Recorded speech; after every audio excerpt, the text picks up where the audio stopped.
Dear God in heaven, we bow again before you. We thank you for many, many mercies.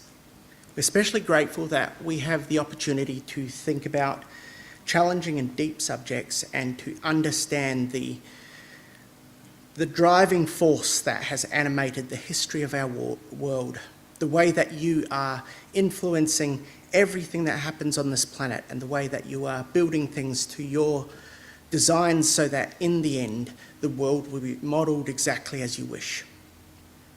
We're grateful that we can see these things and we pray for your help to be part of them. And we offer this prayer tonight in the name of our King, even Jesus the Christ. All right, so we are going to be considering tonight, and I will get the slides up now. We're going to be considering a short history of a long conflict. And what we're going to do, just to kick things off with, I'm going to read from Genesis, from the story concerning Abraham. And we're going to read Genesis chapter 12, and we're just going to read verses 1 to 5.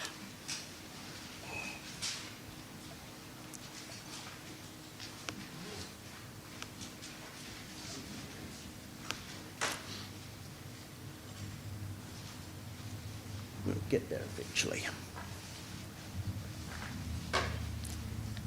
Good. Alrighty, Genesis chapter 12, verse 1 to 5. Now the Lord had said unto Abraham, Get thee out of thy country, and from thy kindred, and from thy father's house, and unto a land that I will show thee, and I will make thee a great nation, and I will bless thee, and I will make thy name great, and thou shalt be a blessing. I will bless them that bless thee, and curse him that curseth thee, and in thee shall all families of the earth be blessed. So Abram departed, as the Lord had spoken unto him, and Lot went with him. And Abram was 75 years old when he departed out of Haran. And Abram took Sarai his wife, and Lot his brother's son, and all their substance that they had gathered, and the souls that they had gotten in Haran, and they went forth to go into the land of Canaan. And into the land of Canaan they came. Okay, so we want to talk about the Palestinian-Israel conflict this evening. And there's lots and lots of people here, and particularly lots of younger people here. So if we say something and you think, hold it, I don't quite know what that is, or that's a word that passed me by and I have no idea what Dan's talking about, just stick up a hand.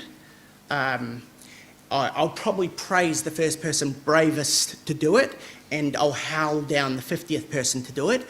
So stick up a hand. If you're early in, we'll try and address any questions as you go. So, we want to talk about the Israel-Palestinian conflict. And I think we're all pretty confident that we know who Israel are. We study them in Sunday school, we read the Bible, reading about their exploits and their history. But the Palestinians we might not be quite so clear on. And we said in the title that this is going to be a short history, we hope it's going to be short, but of a very long conflict, in fact. Who are the Palestinians? Well, actually the name Palestinian comes from an ancient term, the Palashat. And you can see up on the screen there some tiles. These glazed tiles were discovered in Egypt, and they have on them a couple of people. One of them is a Amorite from the land of Israel. He's the one on this side with the lighter skin and the darker beard. And the one with the darker skin and the headdress is a Palashat person. You might think, well, why are we talking about a group of people called the Palashat or the Palashat? Who are they? Well, here's another interesting thing found in Egypt. This is a picture, or if you like, a statue of an envoy or an envoy. This is a statue of a a nobleman in the court of Pharaoh whose job it was to go out to different nations and negotiate with them on behalf of Pharaoh.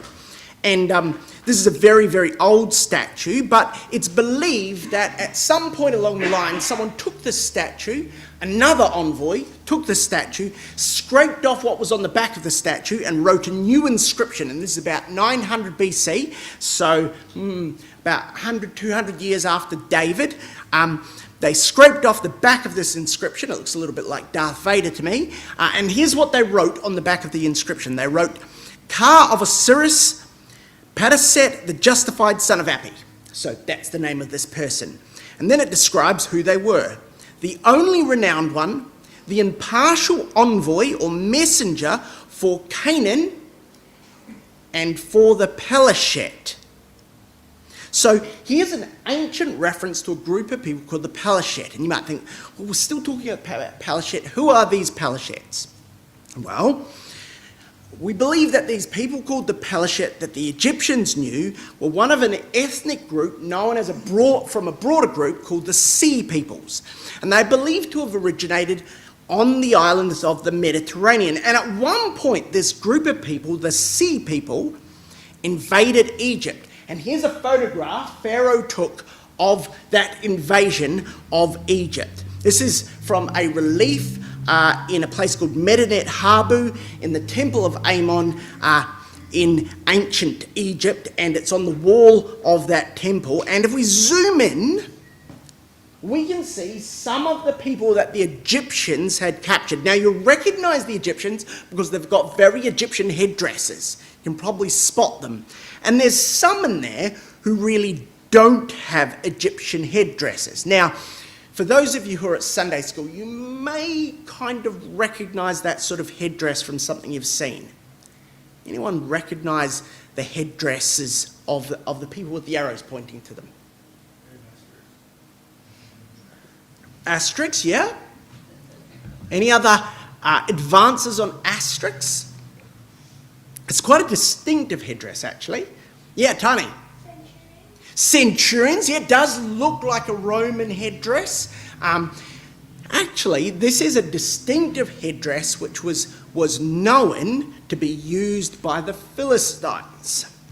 Now, we know of the Philistines. In fact, they're mentioned a number of times in the Bible, and the Bible actually tells us where these Philistines came from. For instance, Amos tells us that the Philistines came from Caphtor. Jeremiah says exactly the same thing. And by the way, Genesis hints at the same fact. The Philistines came from Caphtor. Caphtor was most likely the island of Crete. And so we believe that the Philistines came from Crete. And the reason I've been talking about the Pelashet is the ancient word for Philistine is actually Pelashet. The people that Pharaoh was describing as invading his kingdom and drawing tiles of and having on his walls and sending envoys to were the Philistines in the land of Israel, the Pelashet. And we know from our Bible stories where the Philistines lived. In fact, they were famous for having 5 major cities, weren't they? They had 5 cities. We read about them in the story of Samson. There's the city of Gaza. That's a name that rings recently for us, I guess. The city of Ashkelon, of Ashdod, of Gath, and of Ekron. The 5 cities and the 5 lords of the Pelashet, of the Philistines. And of course, we know a lot about the Philistines from our Bible stories. But the Bible goes on to describe the end of the Pelashet, or the Philistines. It says in Jeremiah 47 that a day was coming that would spoil all the Philistines, and also cut off from Tyre and Zidon every helper. For God would spoil the Philistines, the remnant of the country of Caphtor. So a time was coming, according to God, that the Philistines, these Pelashet, would be cut off. So what was the history of the Pelashet? Well, as far as we know it from the Bible, they start way back in the story of Abraham. They had a treaty with Abraham, and they had a conflicted peace with Isaac. Isaac kept on digging these wells, and the Pelishite would come along and steal them. And so there was this sort of uneasy, sort of uncomfortable peace between Isaac and the Philistines. During the wilderness wanderings, Moses specifically avoided going through the land of the Philistines. And he says, lest the people say war and they be frightened and return to Egypt. And so the assumption that Moses made was that if they marched up through the land of the Pelishite of the Philistines, they would be fought by the Philistines and perhaps defeated. The Philistines were not conquered by Joshua. And throughout the story of Judges, there was war between the Philistines and Israel in the time of Shamgar and Jephthah and Samson, famously, Eli and Samuel and Saul, until finally they were conquered by David and became tributaries to Solomon. And then, on and off, war continued between the Philistines and the people of Israel. They fought against Jehoshaphat. They were defeated by Uzziah. Ahaz had trouble with them. And of course, as we've already read, Jeremiah predicted their fall. It wasn't just Jeremiah who spoke about the demise of the Philistines or the Pelishite.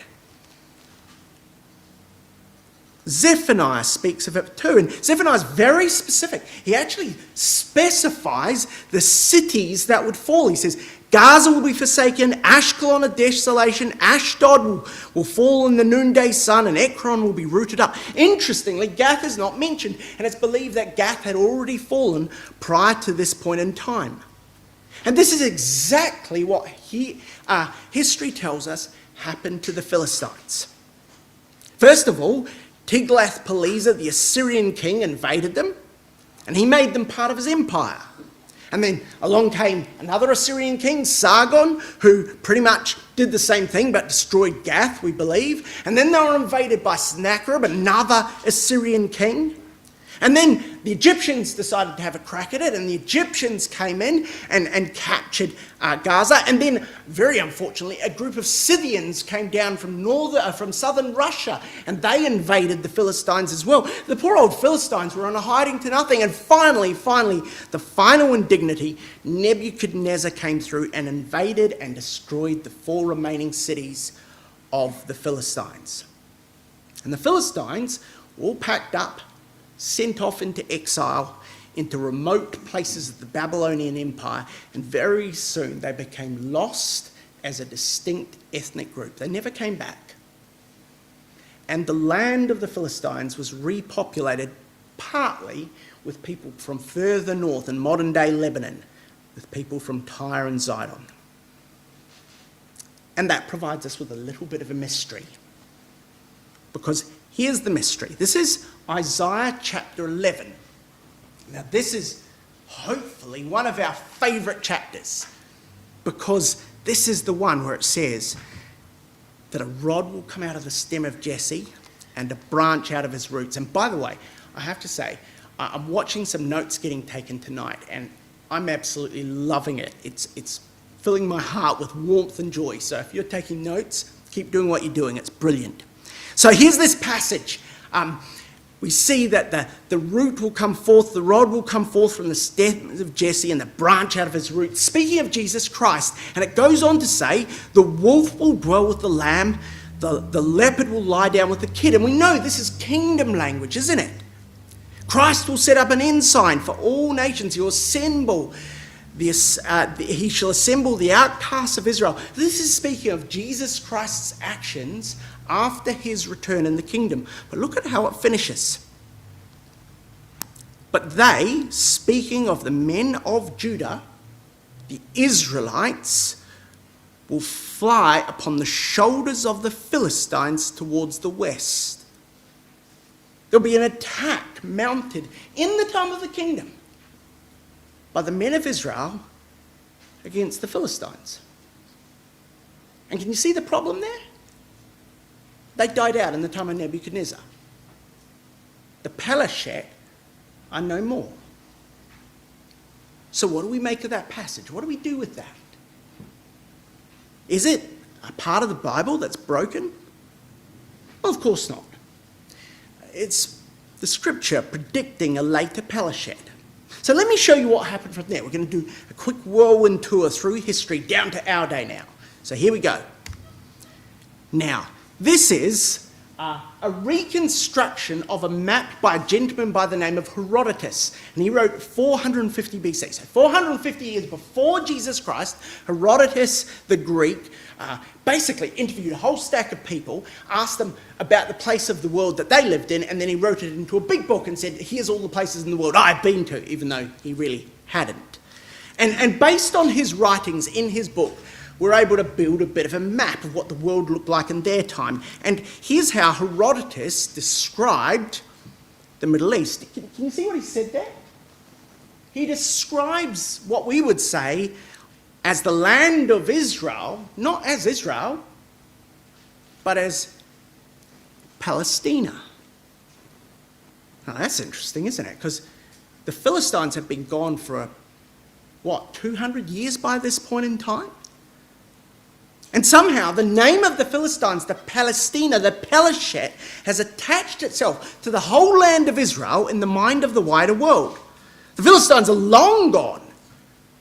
And yet here's a Greek academic describing the territory of Israel sometime after the time of Malachi and Nehemiah as Philistia, effectively. Philistine territory. Very strange.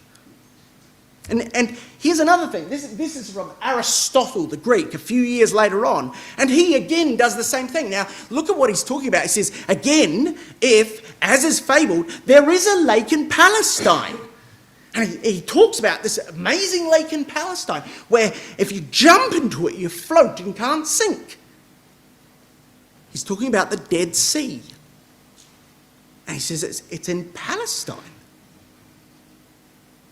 Come to the other side of the life of Christ. This is about the time of the work of the Apostle Paul and this man with the name of Silius Italicus. And he was, according to me anyway, pretty silly. Because what he did is he wrote a poem about a thing called the Punic Wars. Now the Punic Wars were the wars between the Carthaginians in North Africa and the Romans. And they raged on for several hundred years. And this man wrote about the Second Punic War, which is the one between a gentleman by the name of Hannibal and a Roman general by the name of Scipio Africanus. And Hannibal was famous for almost beating the Romans by doing this really clever thing, quite weird. Now, tell me if you've heard this one. He got a whole bunch of elephants from North Africa, imported them into Europe, managed to get them through customs. Do not know how he fitted them into a suitcase, but he managed. Into Europe, and then rode them across the Alps with all the snow and stuff to try and get to Rome. And he almost made it. And this gentleman, Silius Italicus, wrote a poem about that. And his poem was 12,000 lines long and lasted 17 books. Luckily, we only have one copy of it. Any more than that would be a bit unbearable. But in it, he refers to the fierce people of Palestine. In fact, we know when his poem was written because he's actually talking about the things that Titus did in AD 70 when Jerusalem fell as Jesus Christ had predicted. He writes about the son of the emperor, unrivaled in his strength of mind, taking up his father's task and going to war and finishing the war with the fierce people of Palestine. But he calls them the people of Palestine, not of Israel. Doesn't call them Jews, doesn't call them Hebrews. And this here is describing Jewish rebels. Isn't that interesting? Josephus spotted the problem. Now, Josephus, for those of you who don't know, was a Jewish general who got beaten by the Romans, imprisoned by the Romans, and then became a kind of sort of a supporter in some ways of the Romans. Wrote a lot of history. And in one of his books called Against Appian, Conti Appioni, he writes about what Herodotus had said. We already looked at that passage. And he says, look, there's a real confusion here, because Herodotus says that the Palestinian Syrians were circumcised. And he says, no, they weren't. There was no one in the Middle East who practiced circumcision apart from the Jews, he says.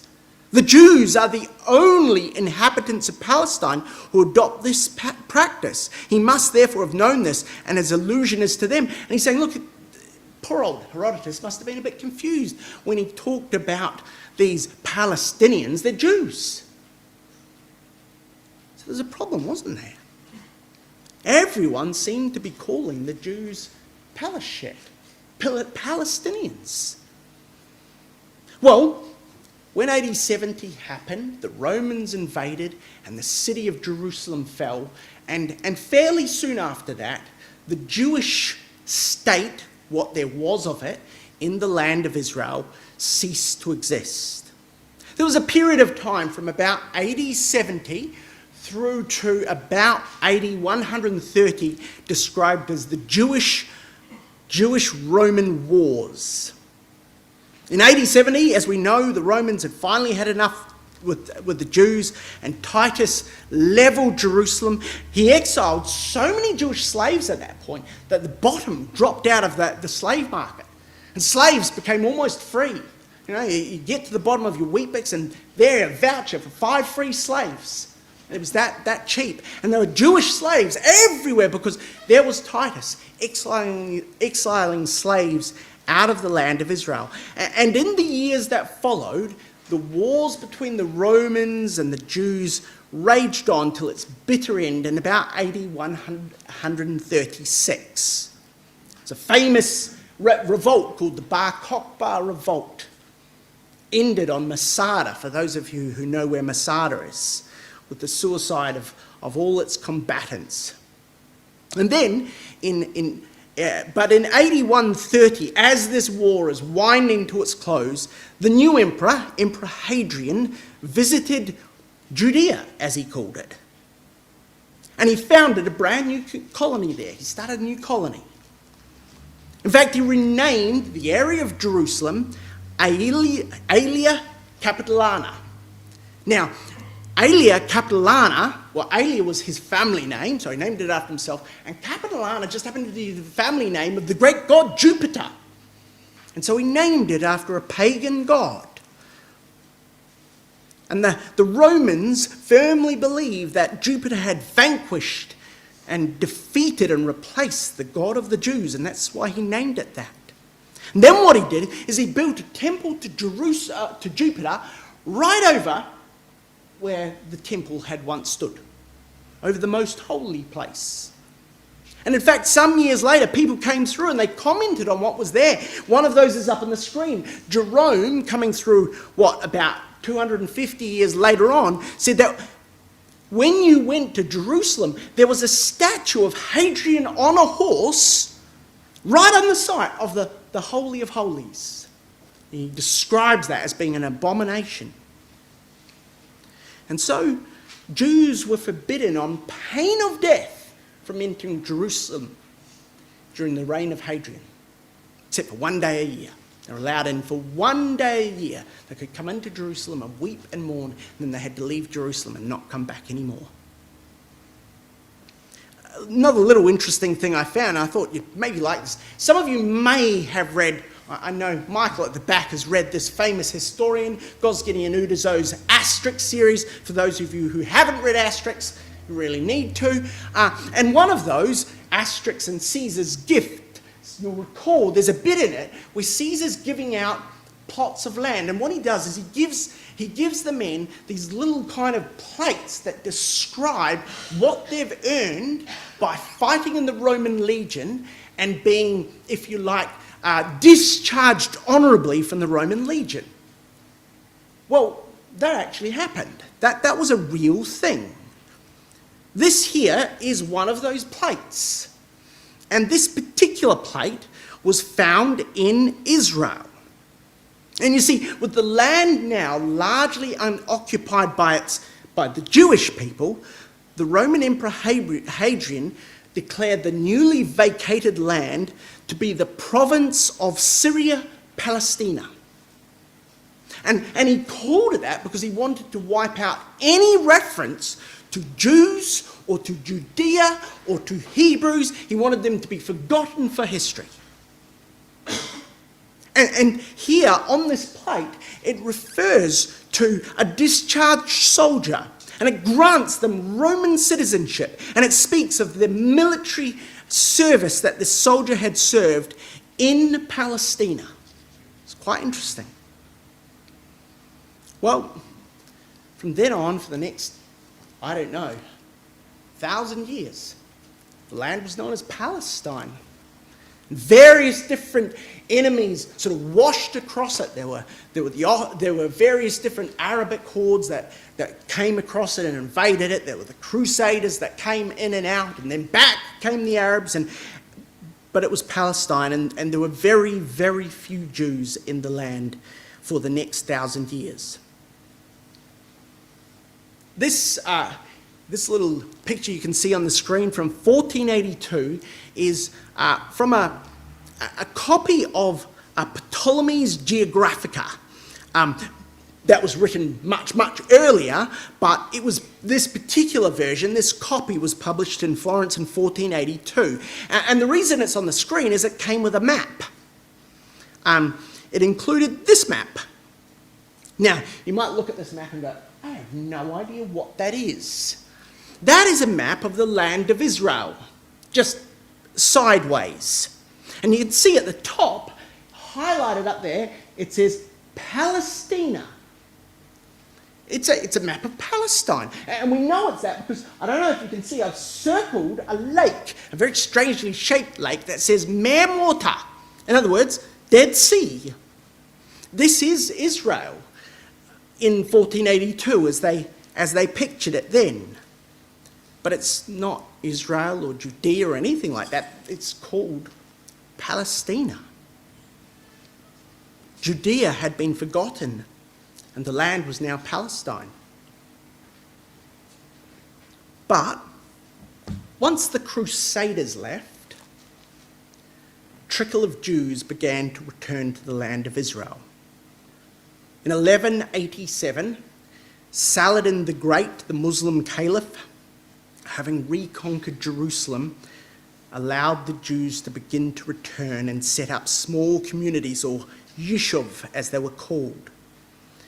These small settlements grew very, very slowly, and more arrived over the years as different Catholic countries exiled their Jewish occupants. And so the Jews trickled back. They lived largely among larger populations of Arabs who had moved into the land since Roman times.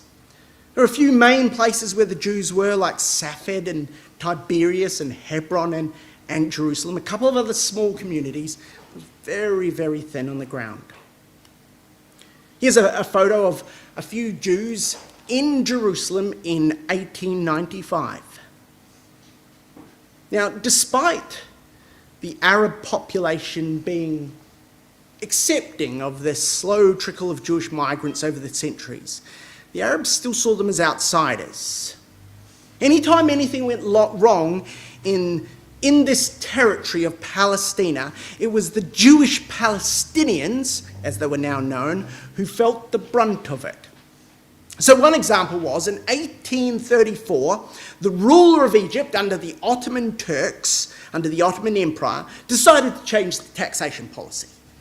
And the Arab population of Palestine weren't real happy with that. They rose up in violent protest, and in order to let the Ottoman Turks know how unhappy they were with this taxation, and to express their displeasure, they looted the Jewish community of Safed. They terrorised the population there for over a month, killing many, causing hundreds to flee. And over the next months and years, this pattern played out. More Jewish communities suffered because the Arabs inside Palestine were unhappy. At this point in time, the Jews in Israel represented about 3% of the population. And they were the brunt of their Arab brethren's wrath, really. But still, more Jews returned. Little by little, they were trickling in. In 1881, there were about 26,000 Jews in Palestine. By the 1920s, that had grown to 55,000. It had doubled in about 40 years. So the question is, where did the modern crisis come from? Well, the answer is, it's complicated. Some of you will have seen this before. A gentleman by the name of Lord Balfour, who was Foreign Secretary to the British government in 1817, partly to express his government's thanks for Jewish contributions to the British war effort, and partly out of a genuine belief he had that, well, the Jews were destined from Bible prophecy by God to return to the land, Lord Balfour wrote the famous Balfour Declaration. He said, "I have much pleasure in conveying to you on behalf of His Majesty's government the following declaration of sympathy with Jewish Zionist aspirations, which has been submitted to and is approved by the Cabinet. His Majesty's government view with favour the establishment in Palestine," note that name again, "of a national home for the Jewish people, and will use their best endeavours to facilitate the achievement of this object. It being clearly understood," he said, "that nothing shall be done which may prejudice the civil and religious rights of existing non-Jewish communities in Palestine." So, the government of Britain, at the time one of the most powerful governments in the world, viewed with favour a Jewish homeland, not a state, a homeland. And yet an Arab reading that same letter, that same document, would have lent into the fact that it said nothing about a state, but it said that nothing was to be done that would downgrade Arab rights to the land. Well, that was kind of the start of something. Soon after that, the British conquered the land of Israel. They captured Palestine from the Ottoman Turks. This is a famous photo from the Australian War Memorial, history's last great cavalry charge, when mainly Australian soldiers on Australian horses raced across the plain towards Beersheba. The guns, the Turkish guns on the battlements of Beersheba were mounted too high, and they couldn't elevate low enough, they couldn't depress, low enough to hit the rushing horses and the cavalry. And the Australian soldiers managed to win the day and take the city of Beersheba, a decisive victory in the battle of the British to conquer Israel, to conquer Palestine from the Ottoman Turks. And intriguingly, about 100 of those horsemen were actually Aboriginal. I just thought that was kind of cool. And so the British captured Palestine. And they came to operate a thing called the British Mandate in Palestine, which meant the British government controlled Palestine and sort of ran a government for all the people that were in Palestine. And their policy was they were trying to be ambiguous and on no one's side. That was their active policy. We're not on anyone's side. So what are you going to do about this? Oh, we'll see. Are you going to help the Jews? Oh, we don't want anyone to be unhappy. They were very ambiguous about what they did, and they were very non-supportive of everything that the local people wanted. They allowed a continued flow of Israeli migrants, but they refused to do anything more for the Jews. And in doing this, they managed to infuriate both the Arab and Jewish populations in the land. They allowed tensions to grow between Jews and Arabs because they were letting more Jews arrive, yes, but they weren't letting the Jews do anything with that arrival to start building anything for themselves. And meanwhile, the Arabs were getting annoyed because more Jews were arriving. Nobody was happy.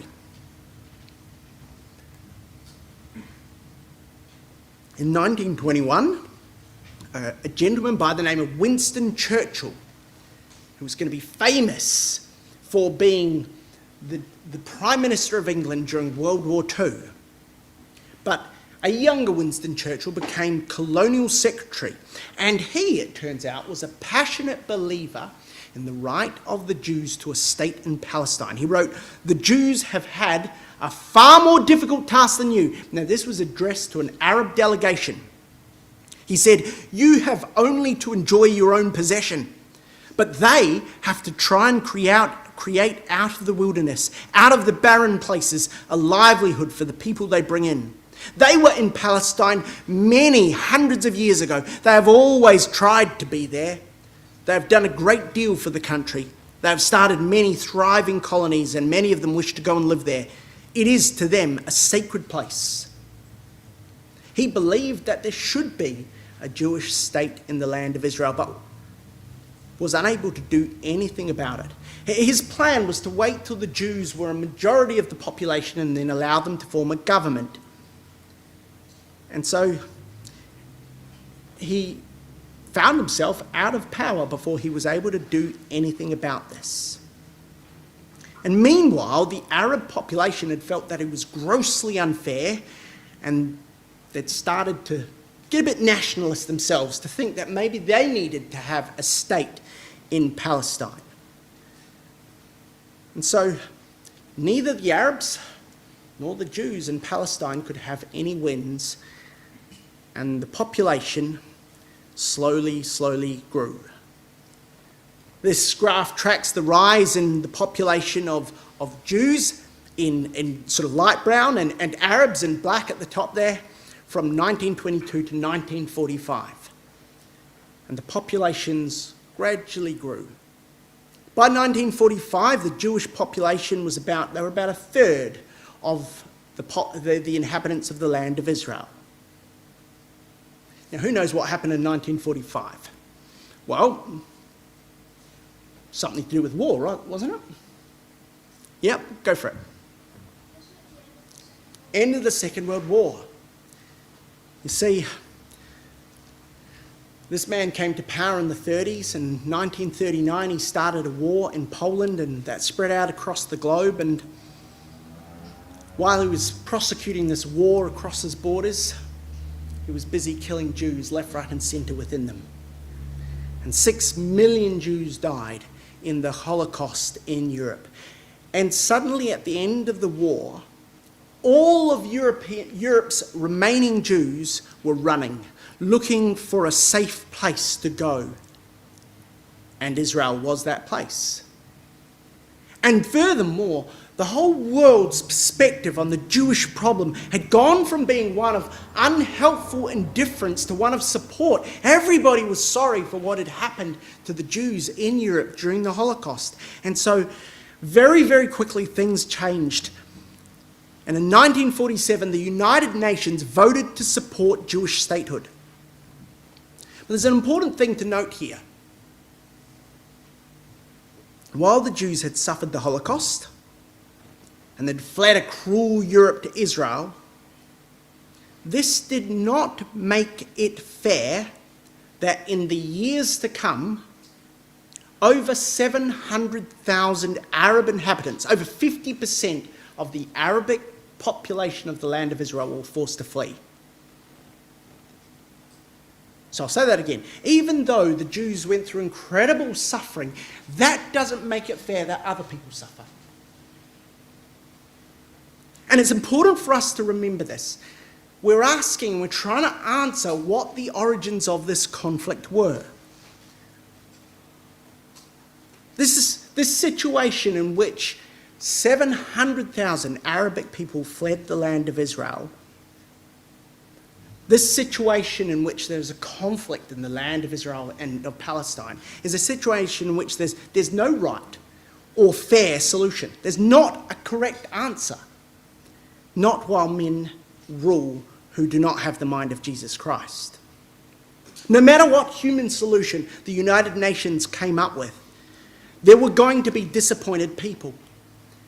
And so when they voted on the 29th of November to create not one, but 2 states in this territory of Palestine, an Arab state and a Jewish one, this proclamation was greeted with outrage in the Arab world.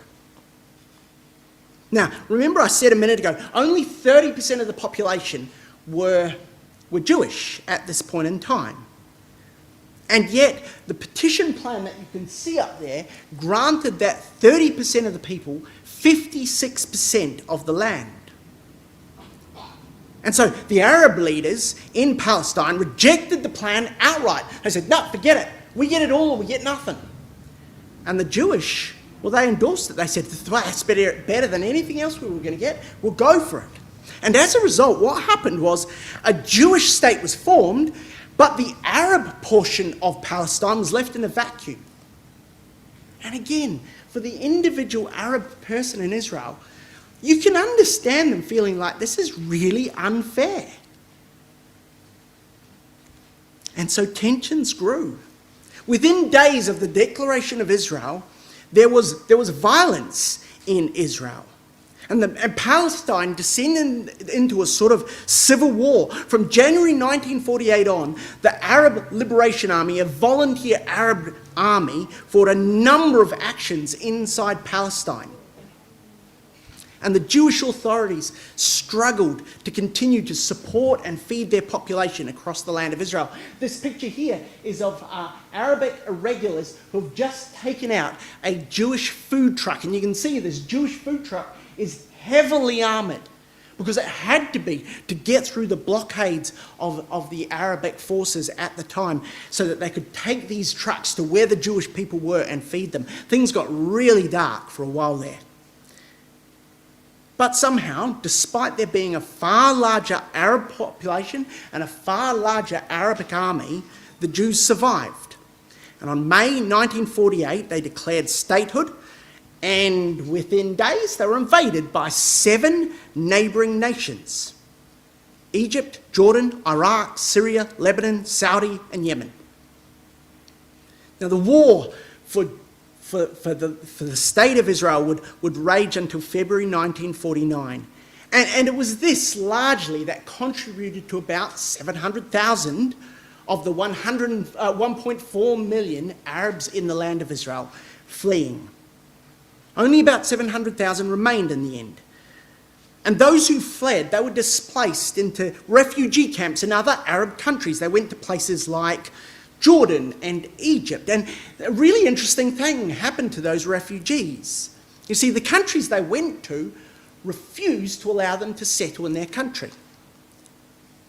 Now, what that did is it meant they had to stay in refugee camps in those countries.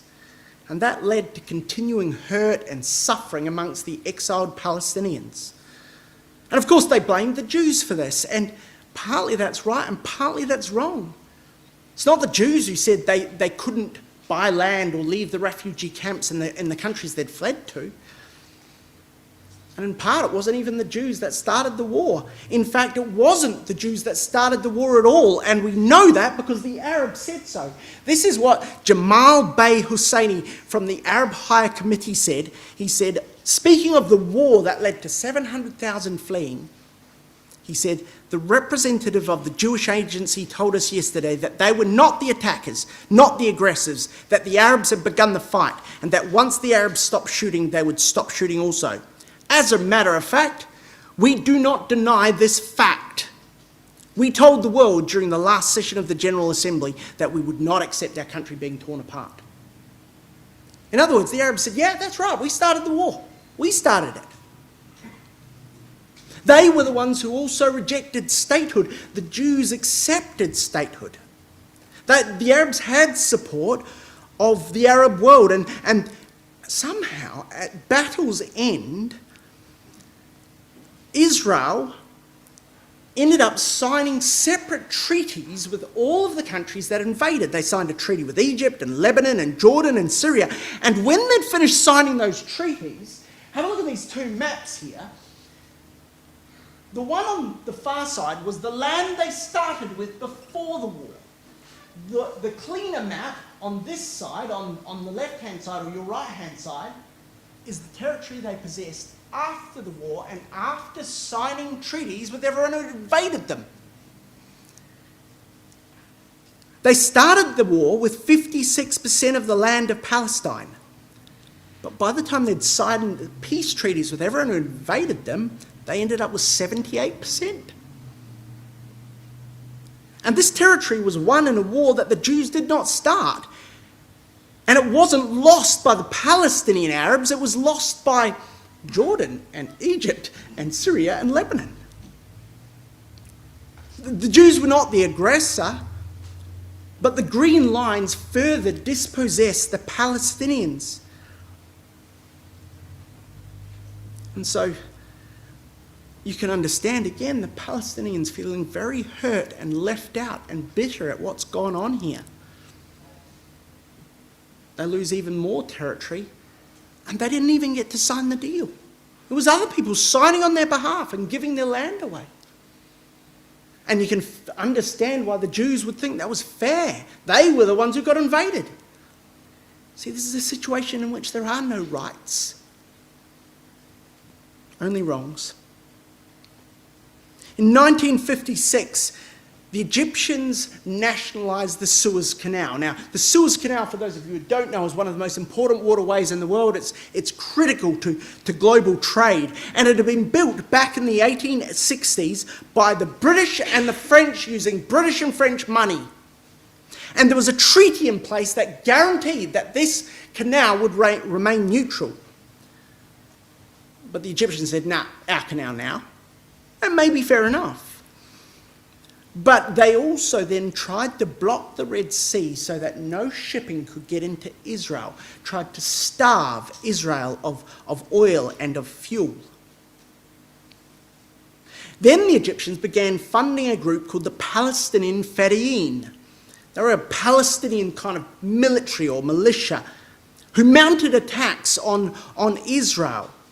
And as a consequence, the Israelis got together with the French and the British and said, well, we need to do something about this. And they all decided, yeah, we'll do it. And they invaded Egypt. And Egypt lost. Egypt got completely beaten. The Israelis managed to capture all of the Sinai, and the Egyptians managed to capture, the British and the French managed to capture the Suez Canal. But then the United Nations met and said, you have to give it all back.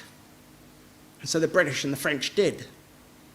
But the Israelis said, well, not so fast. Like, we keep on getting attacked. This is kind of not fair. And they demanded safeguards, and they got them.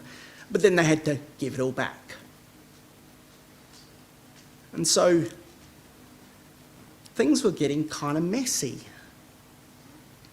In response to this, the Egyptians decided, you know what we're going to do? We're going to kind of do a bit of an invasion ourselves. And they invaded Gaza, the Gaza Strip, and took it over. Gaza was under military occupation by the Egyptians until 1967. And here's what happened in 1967. Here's the reason it's not under Egyptian occupation. In 1967, the Egyptians were provided with intelligence by the Russians that the Israelis were massing on the border of Syria, one of their allies. Now, this was wrong. They weren't massing on the border, and the Russians had made a mistake. But as a result, the Egyptians started to build up troops on their border with Israel, preparatory for an invasion. And on the 22nd of May, they closed the Gulf and the Suez again to shipping by Israel. On the 30th, they signed a defence pact with Jordan, and on the 1st of June, Iraqi soldiers began to arrive in Jordan ready for a war with Israel. And Israel went, hey, this is no good. We can see what's happening here. There's soldiers on the southern border. There's Iraqi soldiers coming into Jordan. There's a treaty with Jordan to fight a war with us. They've signed a treaty with Syria. War's just days away. And they decided to go first. And the Israelis flew their jets out over Egypt and destroyed the Egyptian Air Force before it even got off the ground. 200 jet fighters smacked out, broken on the runways.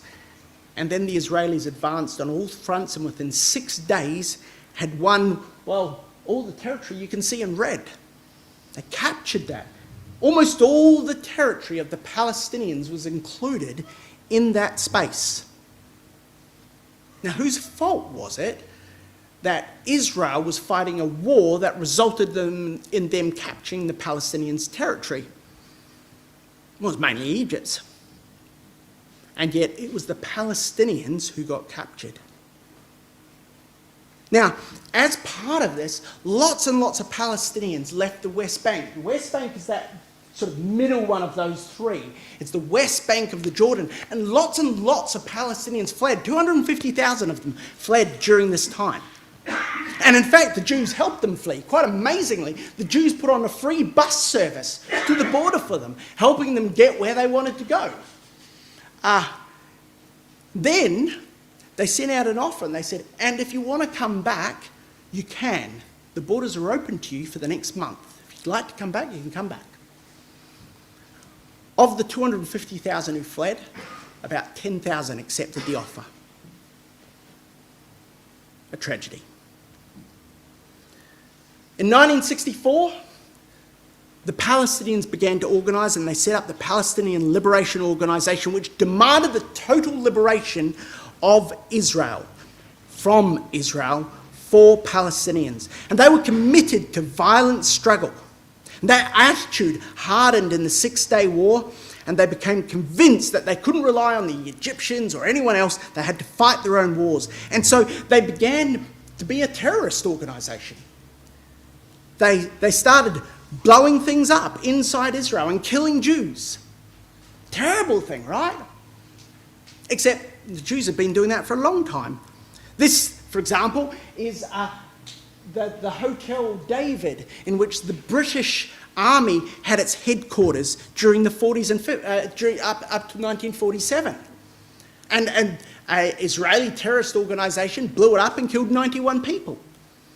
There were many terrorist organisations who were Israel. So it wasn't just the Palestinians. But the PLO got increasingly violent. One group hijacked 4 jet fighters and flew them to a remote place in Jordan called Dawson's Field. Now, they let everyone off. They kept the Jews and the pilots, but they still let them off, and then they blew them up. Now, the problem was this was done on Jordanian soil. It wasn't done in Palestine, it was done on Jordanian soil. And this triggered a war between the PLO and Jordan, known as the Jordanian Civil War. In fact, the Jordanian army had to invade their own cities to get them back from the Palestinians. It was a terrible thing. And then to make matters worse for the Jordanians, the Syrians invaded Jordan on behalf of the Palestinians. Things got really crazy for a while there. Now, luckily, the Jordanians won. They defeated the Syrians, and they pushed the Palestinian or the PLO people out and sent them off to Lebanon, where they promptly started another civil war in Lebanon, doing exactly the same thing. But before long, things were getting worse. They started another terrorist organisation called Black September. They went to the Olympics and killed a whole lot of Jewish Olympians, and things were going bad to worse. Until they weren't. The gentleman with the interesting tea towel on his head is Yasser Arafat, the leader of the PLO, meeting with representatives of Israel and the United States of America to sign a treaty called the Oslo Peace Accords, in which the PLO acknowledged the right of the Jews to exist and the Israelis acknowledged the right of the Palestinians to exist and gave them a path to statehood. A wonderful thing. And tragically, it didn't happen for a variety of reasons, and in the meantime, a new organisation called Hamas had sprung up. Hamas said, no, there's no way we can make peace with the Jews. Jihad is the only option. That's the only option, jihad, to free the land of Israel. Now, they were, if you like, a resistance or a counterforce to the PLO, to this organisation that was busy making peace with the Jews. Hamas said, no, we're not going to do that. They started in 1988, largely as a political force, but they were much more hardline. And in the 2006 elections, which the Jews made sure that the Palestinians could have, they opened everything up so that the Jews could have these elections, so that the Palestinians, could have these elections in the West Bank and Gaza. Hamas won. And then they had a civil war with Fatah. Now, Fatah was, if you like, the other party. It's like Liberal and National, Liberal and Labour. Fatah and Hamas. It's not quite that clean, but nonetheless, instead of just saying, oh, no, we lost, they had a civil war. And Hamas, who won the vote, won the civil war as well. And so they took control of the Gaza Strip. Now, the fact that Hamas could take control of the Gaza Strip was only possible for one reason. And that was because the year before, the Israelis had left. In 2005, the Israelis disengaged in the Gaza Strip. And what that meant is they sent their soldiers in and they tore down all of their own buildings and settlements and forcibly moved their own people out. And then they took their soldiers, they took their guns, they took everything, and they left. That's why there could be a civil war. That's why Fatah could lose and Hamas could win, because the Jews weren't there to do anything about it. The Jewish army wasn't in Gaza. Since that point in time, 2005, there has been no enduring occupation of Gaza, despite the UN saying otherwise. The UN regard the West Bank and Gaza Strip to be under the military occupation of Israel if they think that Israel could re-establish physical control. So occupation means not that there is an army in there, but an army could go in. Well, that's like saying Perth is occupied by the police. You know, it's a bit of a silly thing, really.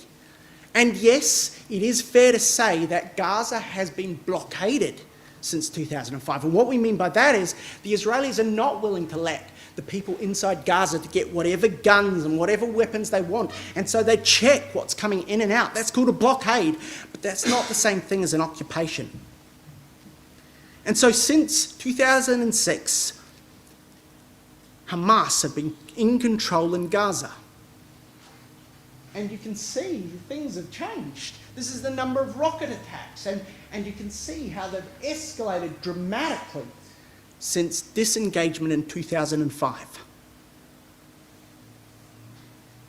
It's fair to say that Israel, while not perfect, while not necessarily just or right, have done a lot for the Palestinians to try and give them their space to a degree. Yes, it's still not fair, it's still not right. I'm not suggesting that for a heartbeat, and yet there's no way that Hamas could have taken control of Gaza if the Israelis were in there with all their guns. And so the end result of that is Hamas has been in control and Hamas has been able to do what it wants. And remember, we said Hamas said that their only path forward was jihad. And we saw that on October the 7th, 2003, when Hamas fighters broke out of the blockade in Gaza and invaded southern Israel and massacred hundreds and caught hundreds of hostages. And that story we hear about in the news every single day. So who's in the right?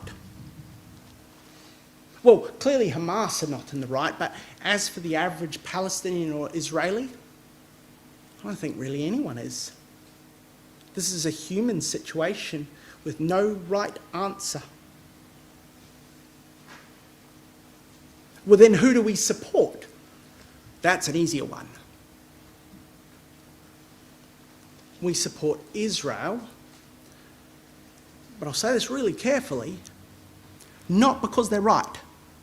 Not because they're doing the right thing all the time, but because God said, I love Abraham and I love Abraham's kids because I love Abraham. And for that reason, we support Israel in the end, even though we don't agree with everything that they do. Well, then the other question is, whose land is it? Who has the right to the land? And, well, let's come back to our reading tonight. Genesis chapter 12. Here in Genesis chapter 13, Abraham was told, walk through the land. Everywhere you tread, that's your land. We know Abraham walked throughout the length and the breadth of the land of Israel. God said, yes, it's yours. It's yours and your family's forever. Or this chapter, Genesis chapter 12. Look at what he says in verse 2. He says, look, Abraham, I'm going to make of you a great nation. We know that nation. It's the nation of Israel. I'm going to bless you. I'm going to make your name great. You will be a blessing. But importantly, I'll bless them that bless you, but I will curse them that curse you. And in the end, all families of the earth will be blessed through you. That's really important. God said right at the beginning, and he's never changed his mind, those who support his people will be blessed, and those who curse them will be cursed. But in the end, everyone will be blessed in the nation of Israel. And that brings us right back to that confusing passage right at the beginning. You see, there is something still to happen here. The latter-day Philistines, the Palestinians, you'll notice it says in that last verse that they're towards the west. In other words, they're towards the sea, where Gaza is, the Gazans. The Jews will have cause to fly upon their shoulders towards Gaza in the time of the kingdom after Christ's return. And clearly there is something still to be done there. There's a further outrage, a further crime that will be committed, and Christ will authorise this attack in the last days. And that's a tragedy. And yet Christ will be right, because Christ will resolve this situation. When Christ comes, there'll be no question as to who's right and who's wrong. There will be no one disadvantaged and left unhappy at the unfairness of the situation, because Christ thinks not as humans do. He speaks for God. And at the end of the day, in Israel, in Abraham, will all families of the earth be blessed.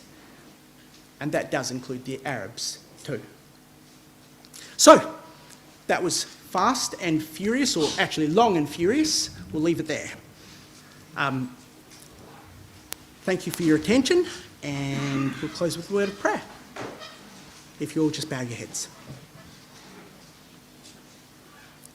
Loving God, we're grateful for your word, the Bible, that gives us answers to unanswerable problems. We don't know what the right solution is for the nation of Israel to implement today, but we do know what solution you will implement in the future, and we're so grateful that we can see that you have a plan, and with you there is justice.